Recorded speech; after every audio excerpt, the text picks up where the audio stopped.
There's a specific type of person that makes other people uncomfortable. Not because they're rude, not because they're antisocial, but because they're perfectly content being alone. They don't need constant plans. They don't panic when a weekend has no social events.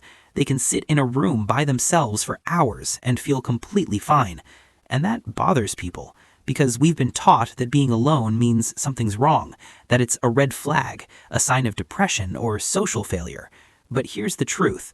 Some people genuinely prefer solitude, not because they hate people, not because they're damaged, but because their brain works differently. And once you understand the psychology behind this, you'll realize that enjoying being alone isn't a weakness, it's a completely different operating system.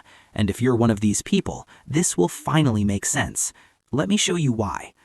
Most people assume that humans are naturally social creatures, that we need constant connection to be happy. And to some degree, that's true. We evolved in tribes. We survived by cooperating. Our brains are wired to seek belonging. But here's the problem. That wiring isn't the same in everyone. Some people have a much lower threshold for social stimulation, and when they hit that threshold, being around others doesn't feel energizing, it feels draining. This isn't antisocial behavior. It's not introversion in the traditional sense either. It's something deeper. It's about how your brain processes stimulation. Let me explain. Every interaction you have requires mental energy. You're reading body language, interpreting tone, responding appropriately, managing emotions. Even a simple conversation with a friend involves hundreds of micro-calculations happening in the background. For most people, this process is automatic. They don't feel the effort. In fact, socializing gives them energy. It charges their battery. But for others, the opposite is true. Every interaction depletes the battery, and the only way to recharge is through solitude. Not sleep, not rest, solitude. Time completely alone with no external input. Here's a simple example. Imagine two people go to the same party. Person A leaves feeling energized. They're buzzing. They want to keep talking. They're already planning the next hangout.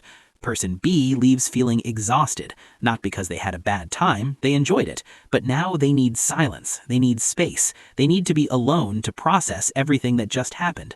Same party, same interactions, completely different internal experience. And this is where it gets interesting. Most people think person B is just shy or socially anxious, but that's not what's happening. Their nervous system simply has a different tolerance level for stimulation, and solitude isn't avoidance, it's regulation. Now, here's what most people misunderstand. They think enjoying being alone means you don't like people, but that's not the real reason. People who prefer solitude often like people just fine. They have friends, they have meaningful relationships, they can be warm, funny, and engaging, but they don't need people the way others do. And that distinction is everything, because need and enjoy are two different things. Most people need social interaction to feel okay. It's how they regulate their emotions, how they validate their existence, how they avoid uncomfortable thoughts. But people who enjoy being alone don't have that need. They're comfortable in their own company, and that makes others uneasy. Here's why. When someone doesn't need you, it disrupts the social contract. We're used to people needing us, needing validation, needing attention, needing reassurance. It's how we feel important. But when someone is perfectly fine with all of that, it triggers insecurity. People start questioning, do they not like me? Am I boring? Are they judging me? And because those questions feel uncomfortable, they project. They assume the person who enjoys being alone must be lonely, must be sad, must be missing out. But that's not what's actually happening. The person who enjoys being alone is just operating from a different baseline. They're not running from connection, they're just not dependent on it. Here's another layer. Society rewards extroversion. We celebrate people who are outgoing, socially active, always surrounded by friends. We've built an entire culture around the idea that more connection equals more happiness. So when someone opts out of that, it feels like rejection, like they're saying the party isn't good enough, the group isn't good enough. But here's the problem. That's not what they're saying at all. They're just honoring their own needs, and their needs don't match the cultural script. Most people miss this. They interpret solitude as a statement about them, when in reality it has nothing to do with them. It's about internal regulation, not external rejection. But here's where the tension builds. People who genuinely enjoy being alone often feel pressure to perform social behavior they don't actually want. They get invited to things they don't want to attend. They're made to feel guilty for needing space. And over time, this creates a split. They start hiding their preference for solitude because admitting it makes others uncomfortable. They fake enthusiasm for social plans. They apologize for needing alone time. They frame their solitude as something temporary or situational instead of just how they are.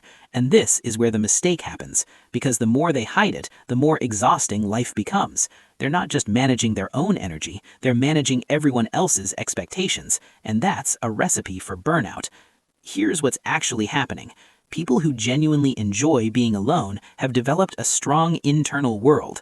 They don't need external stimulation to feel engaged. They can think for hours, reflect, create, process, explore ideas, and that inner richness is something most people never develop because they've been conditioned to fill every moment with noise, with distraction, with people.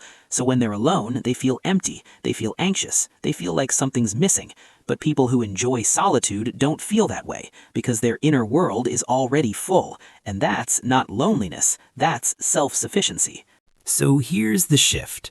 Enjoying being alone isn't a flaw you need to fix. It's a trait you need to understand and protect, because the world will try to convince you that you're broken, that you need to be more social, more outgoing, more available. But that's not true. What you need is to honor your own energy system, and the people who truly matter will respect that. Here's the mental model. Think of social energy like a cup. For most people, the cup starts empty, and they need social interaction to fill it. But for people who enjoy being alone, the cup starts full. Social interaction doesn't fill the cup, it empties it, and solitude is how you refill. Same cup, different mechanics. And once you understand that, you stop apologizing for needing what you need. Here's the reframe. Solitude isn't isolation. Isolation is forced, it's lonely, it's painful. But solitude is chosen, it's intentional, it's restorative. And the people who thrive in solitude have learned something most people never do. They've learned that being alone doesn't mean being lonely. Loneliness is the feeling of disconnection. You can be lonely in a crowd. You can be lonely in a relationship. Loneliness is about the quality of connection, not the quantity. But solitude is about presence. It's about being fully with yourself without needing anything external to validate your existence. And that's a form of strength, not weakness. Most people never notice this. They assume that because they can't handle being alone, no one can. But here's the truth. People who enjoy solitude have trained their brain to be comfortable with silence, with stillness, with their own thoughts. And in a world that's constantly trying to distract you, that's a rare skill. It's not that they're avoiding life, they're engaging with it on a deeper level. They're not running from discomfort, they're sitting with it, processing it, integrating it. And that takes a level of self-awareness that most people never develop. Here's a simple analogy. Imagine two people both love music. Person A needs to go to concerts, surround themselves with other music lovers, constantly share playlists and talk about music to enjoy it. Person B can sit in a room alone, put on headphones, and lose themselves in a song for an hour. Both people love music, but one needs the social experience to validate the enjoyment. The other doesn't. Neither is better, neither is worse. They're just different. And the same applies to life. Some people need the group experience to feel alive. Others feel most alive when they're alone, and that's perfectly okay. So here's the key insight. People who enjoy being alone aren't missing something, they're accessing something.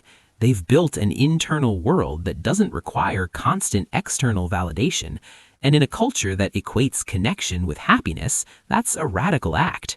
If you're someone who genuinely enjoys solitude, stop apologizing for it. Stop forcing yourself into social situations that drain you just to prove you're normal. You're not broken, you're just wired differently. And the people who truly understand you won't make you feel guilty for needing space. They'll respect it, they'll give it to you, and the relationship will be better because of it. The key is knowing the difference between healthy solitude and avoidance. If you're using alone time to recharge, to think, to create, to process, that's healthy. But if you're using it to hide from fear, from responsibility, from connection you actually want, that's different, and only you can tell the difference. So pay attention, check in with yourself. Ask, am I choosing this because it feels right, or am I choosing it because I'm afraid? That's the question, and the answer will guide you. Because solitude, when chosen consciously, is one of the most powerful tools for self-awareness. But when used as an escape, it becomes a prison. Know which one you're in. And if you want to go deeper into the psychology of how we connect, how we avoid, and how we truly understand ourselves, subscribe, because this is just the beginning.